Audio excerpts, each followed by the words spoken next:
Just to look at the badge alone does something to me. You remember the most exclusive car in the world? Rust from the inside out. These are cars with soul. Tremendous power. It's almost human, it's willing. The whole car is a jewel.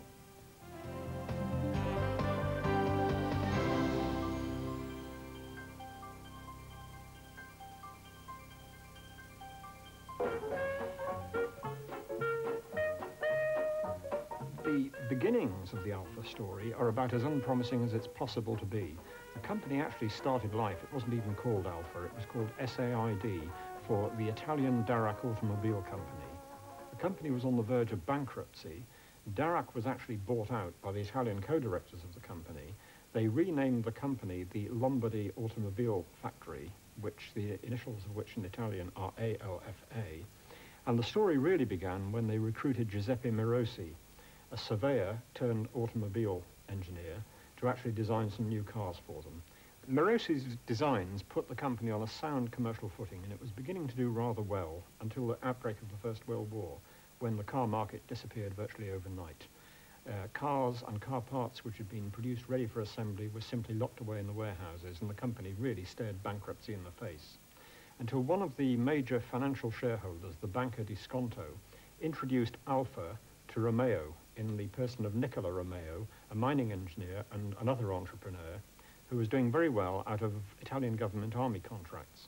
He took over the Alfa factories, switched them to war production, and expanded the output of the company 24-fold. He was caught in turn by the end of the First World War and the disappearance of these markets that had provided their salvation. So that all he could do in the short term, although he was no car enthusiast himself, he could see the commercial value of all the pre-war parts that lay in the workshops, and he organized the workforce to assemble these into cars which could be sold. Another famous name who joined Alfa at about this time was Enzo Ferrari, who was then a very, very keen racing driver. Ferrari's main value was that he knew Vittorio Giano, a racing car engineer and designer who then worked for the all-conquering Fiat racing team in Turin. And Giano came to Milan to head up the new Alfa Romeo racing development. The result of that collaboration was the Alfa Romeo P2, which was the first Alfa Grand Prix racing car to be successful. Giano's main contribution to Alfa history, starting with the P2, was in the engine he designed.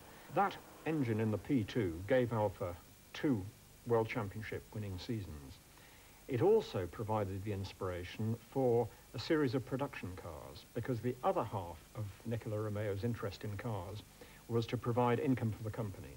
Giano produced a single overhead camshaft version, very, very much detuned, cut down to 6 cylinders instead of 8, and this produced the 1500, the first of a series of immortal sports cars that people think as perhaps the most classic Alfas of all.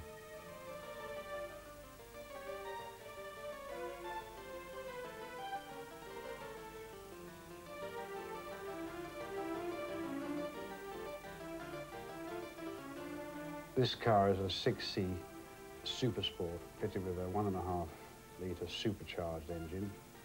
It's an FW Styles team car. He was the Alfa Romeo concessionaire in England in the 20s.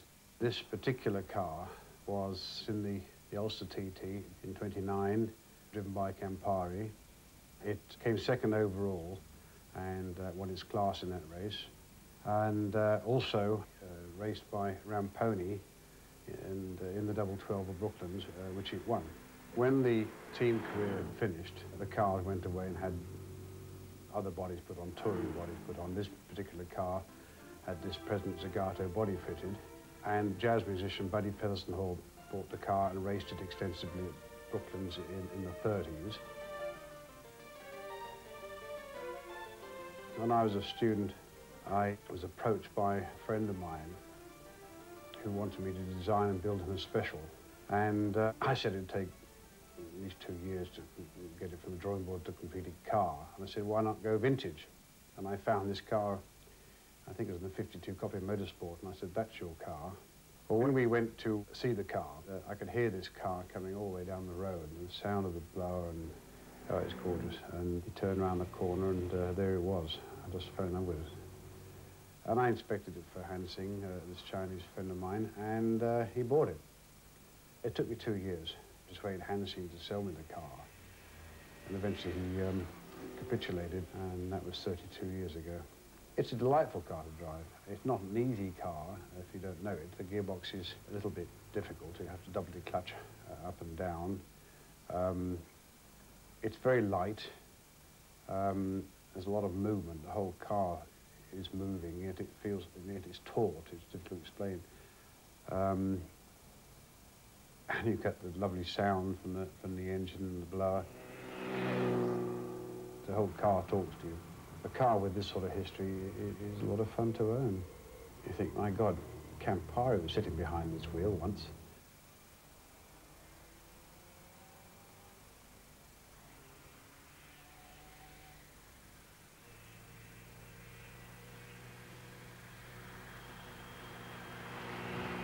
Successive models from the 1500, the 1600 and the 1750 were really variations on the same theme. They won sports car races, but the company was still hankering after Grand Prix success because this was the real trump card with the public.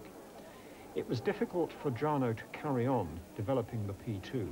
What was needed was a new design altogether, which he developed in the form of the immortal P3.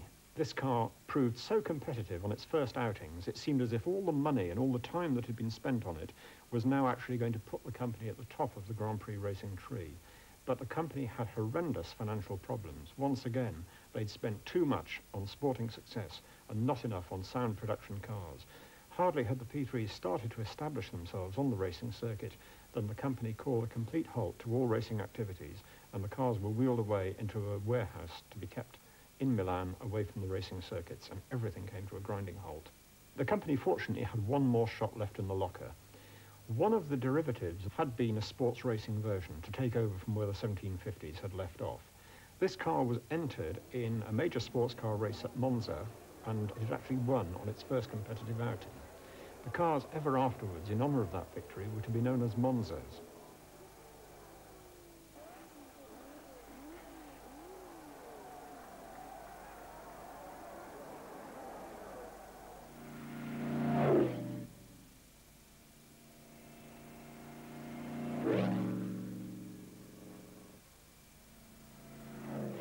This car is an Alfa Romeo Monza. The car was bought in 1933 by an Englishman. He was a privateer. You could buy it direct from the factory then, with £1,600, which was a lot of money. And it was immediately raced throughout the circuits in Great Britain and Ireland and in Europe. Tremendous success it was. There were only about that time 10 original Monzas.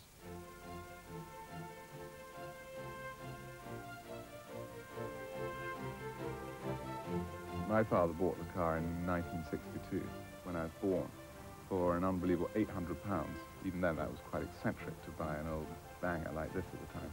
And he died about 10 years ago, leaving a wonderful collection of cars for us. And this particular car was the car that I took on as my responsibility. This was the Formula One car of its day. Things are different now, because your F1 car, all it does is stay on the racetrack. F1 cars then would do your road races as well as your track races. But you had to be a versatile car and a versatile driver. It's very fast, depending on your drive ratio, how you set it up. In fact, it can go 140 miles an hour, which is not bad for a car of that age. It has a big fuel tank, 130 litres. I stop filling it up when it gets to 50 quid. But if I filled it up to the top, you can go 400 miles.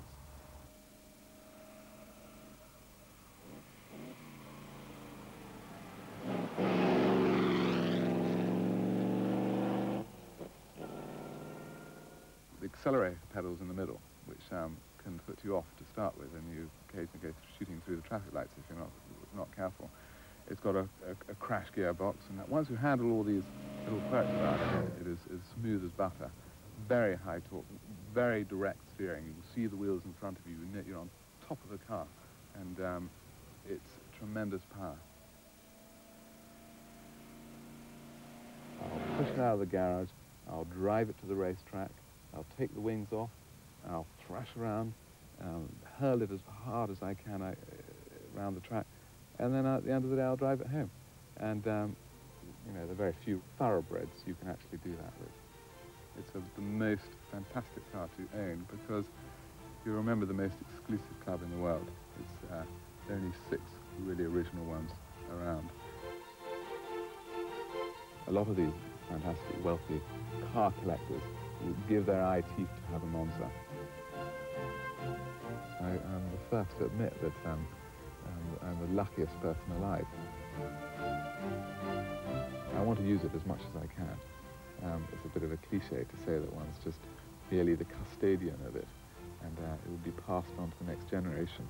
No one really owns a Monza. You know, the Monza owns you.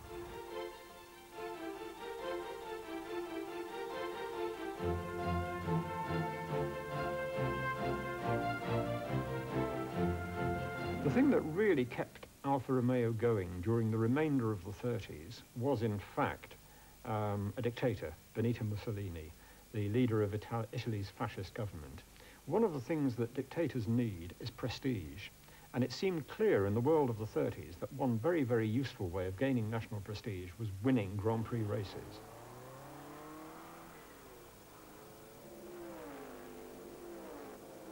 The government, in effect, became a major shareholder, pumped more and more money into the company, and changed its priorities completely.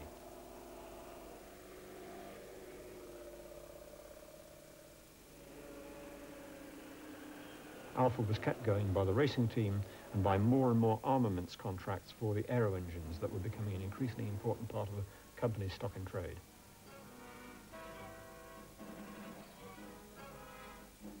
Of course, Alfa's aero engine production was to make the company a priority target once war actually did break out. And by the time that war was over, the company's factories were literally in ruins.